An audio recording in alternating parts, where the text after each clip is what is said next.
and said, look, Leflore County needs help. Congressman Bennie Thompson talked to voters in Greenwood about the town's dying hospital. So I think it's not only in the hospital's best interest to say, look, we need to get together.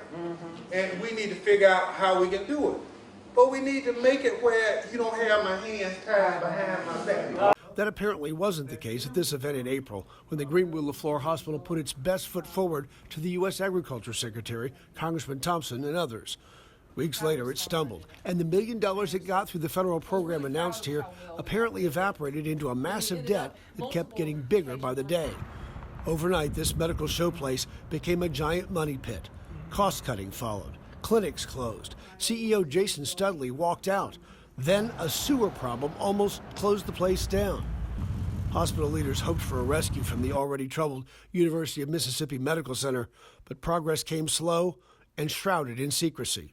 In order for me to help, you got to show me the finance. All right. You know what I'm saying, Doc? Now, I'm just not going to fatten frogs for snakes. Requests for a rumored lease proposal from UMMC brought chaotic and contradictory responses from the Leflore County Chancery Clerk and the Greenwood City Clerk.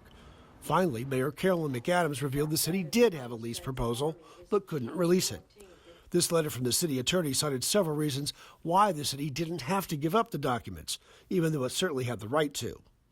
Even UMMC refused to reveal its plan to the public. UMMC had apparently already begun calling the shots, moving childbirth services to its Grenada campus.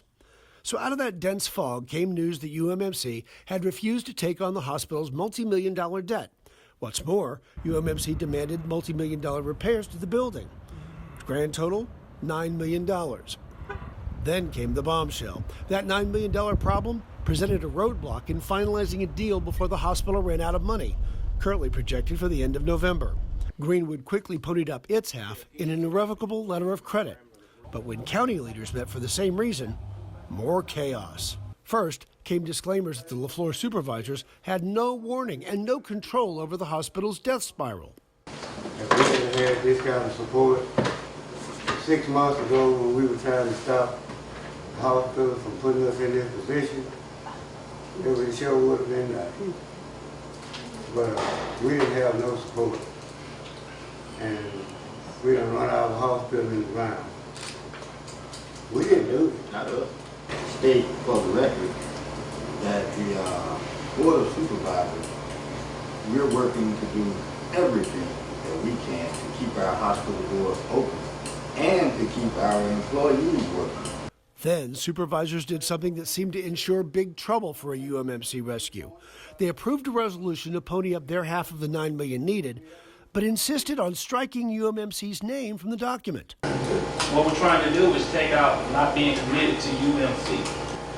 Leave this blank, and we can insert any entity.